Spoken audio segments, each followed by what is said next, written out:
Good morning, everyone. May the Lord richly bless you. Thank you so much for tuning in to our live broadcast. I'm Jason DeMars, and I'm going to be speaking on Jeremiah 10, verses 3 and 4 specifically, and looking at the question, do these verses speak about a Christmas tree?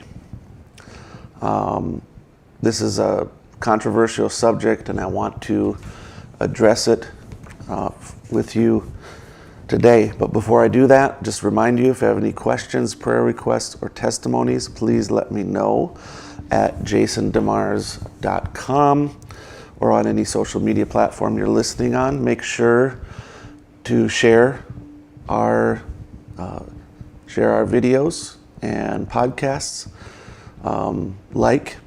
comment on them. If you're listening in live now, please greet us. Let us know where you're listening from. And also just remind you, if you're listening on YouTube, please subscribe and click the little bell so that you get notified that we've gone live. Appreciate you doing that. Every bit of that helps us. You can also go in the link of this video and you can look at my testimony of how the Lord saved me and delivered me. And you can also go there and order books for completely free or support this ministry. We certainly appreciate that. All right, so let's look at Jeremiah chapter 10. Again, these verses are taken and used to condemn having a Christmas tree, saying it's a pagan ritual. And I want to look at this. Clearly, Brother Branham never refers to this verse when speaking about a Christmas tree. He does connect a Christmas tree to unscriptural practices, but he never connects this particular verse in Jeremiah chapter 10 to having a Christmas tree. And in practice, Brother Branham did have a Christmas tree in his home till the year of his death, even several days before he passed away. He did have a Christmas tree, so we just want to be clear about these things. Hear ye the word which the Lord speaketh unto you, O house of Israel. Thus saith the Lord, learn not the way of the heathen, and be not dismayed at the signs of heaven, for the heathen are dismayed at them. For the customs of the people are vain. For one cutteth the tree out of the forest, the work of the hands of the workmen with the axe. They deck it with silver and gold, they fasten it with nails and with hammers, that it move not. So these are the verses that people will take and say, especially verses 3 and 4, cutting down a tree, beautifying it with silver and gold, and then people will take that and say, see, it says deck the halls with boughs of holly, but the word deck is not limited to Christmas. It just speaks of decorate or beautify. So they decorate the tree with silver and gold. What does that mean? People will say that means tinsel, but does it? Is this what the scripture is speaking of? Now, you can take the Bible and try to make it say anything you want it to say, but it doesn't mean that it really says that. We have to look at the rest of the context of this verse to find out what they mean by cutting down the tree and decorating it with silver and gold. Let's look. Verse 5. They are upright as the palm tree, but speak not. Okay, so it's not speaking of a pine tree here. It directly says they are upright as the palm tree. So, but speak not. They must needs be born. Whoever talked about a Christmas tree and said a Christmas tree should speak, but it doesn't speak. They must needs be born. They can't walk. In other words, they can't walk. They have to be carried because they cannot go. Read that again. They are upright as the palm tree, but speak not. They must needs be borne or carried, because they cannot go. Be not afraid of them, for they cannot do evil, neither also is it in them to do good. For as much as there is none like unto thee, O Lord, thou art great, and thy name is great in might. So this is clearly speaking of an image that is in some form. And now the prophet compares the images to God. The images can't speak, can't walk on their own. They have to be carried about. When was the last time you saw a Christmas tree carried about and that people were waiting for the Christmas tree to speak to them? Verse 7, who would not fear thee, O King of nations? For to thee doth it appertain. For as much as among all the wise men of the nations and in all their kingdoms there is none like unto thee. But they are altogether brutish and foolish. The stock is a doctrine of vanities. Now I want you to notice, now he explains what he means by decking the tree with silver and gold, or decorating the tree with silver and gold.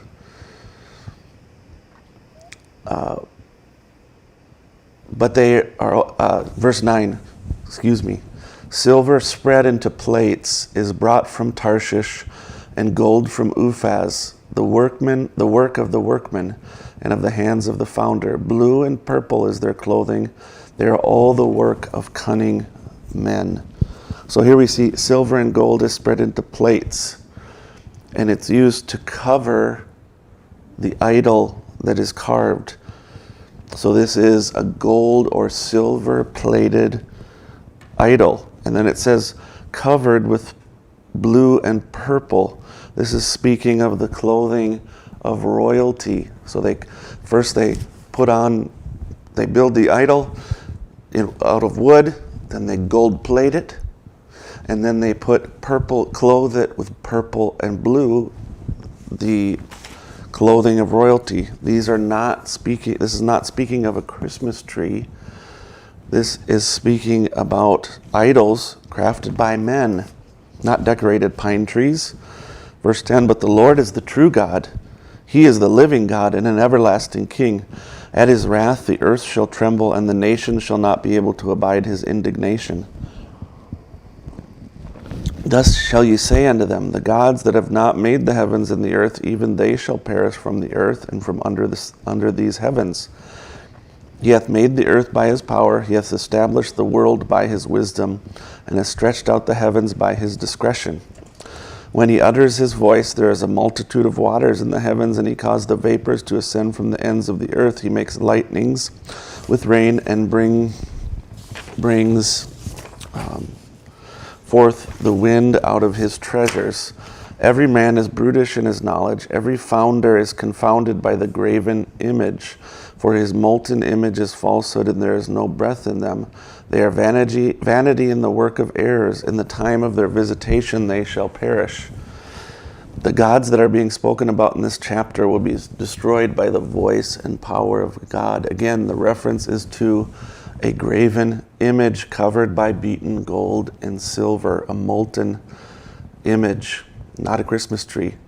The portion of Jacob is not like them, for he is the former of all things, and Israel is the rod of his inheritance. The Lord of hosts is his name. Gather up the wares out of the land, O inhabitant of the forest. As you can clearly see, this is not speaking of a Christmas tree or some form of pagan worship that was like the Christmas tree. Please, I beseech you, brethren, stop using Jeremiah 10:3 and 4 to speak of a Christmas tree. It does not speak about a Christmas tree. Brother Branham doesn't use it speak about a Christmas tree, but it doesn't use this verse to condemn a Christmas tree. Rightly divide the word. Jeremiah 10:3 and 4. Can we put it to rest? Stop using this verse to condemn a Christmas tree. You're bringing a false interpretation of Scripture and a false doctrine. Brother Branham does say, how I can't understand where a rabbit has anything to do with the resurrection. See, no, sir, how a Christmas tree has anything to do with the birth of Christ. It's pagan, friends. We've got off the path somewhere. That's right. So let's look at the history about Christmas just briefly. In this one, we're going to continue and cover this throughout the week leading up to Christmas Eve and Christmas Day. So we find in our histories that the Romans celebrated Saturnalia on the shortest day of the year, the winter solstice, December 21st. And what they did was they used to cut down boughs from evergreen trees and hang them up in their home over their windows and doors. They did not, however, cut down evergreen trees and bring them into their homes. I want you to listen close. That tradition didn't start until the early 16th century and was mostly limited to Germany. The Romans decorated trees outside. They hung fertility symbols, stars, moons, suns, baby shapes, and herd animal shapes like deer and goats. But at the time of the early church, we do not find any type of Christmas celebration which would replace Saturnalia. However, during the medieval period, Christmas was known as the Feast of the Nativity of Jesus Christ. It was the third most important holiday for the Orthodox churches after Easter and the Annunciation. Annunciation is when Gabriel came to visit Mary to speak about the birth of Christ. And during the Feast of the Nativity of Jesus Christ, it was a time of fasting during what is called the Advent or season, which is another word for the coming of Christ. The use of Christmas trees in homes is hard to trace, but during medieval times, the trees were not at all in practice. It wasn't until the 19th century that this practice exploded in popularity. After fasting through Advent, a feast was held on December 25th and went on through January 6th, 12 days. That's what they speak, another tradition.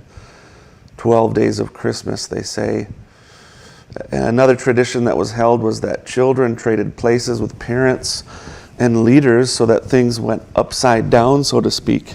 It is reported a child was a bishop for the day, and he preached a message that he wanted all his teachers to be hung on the gallows.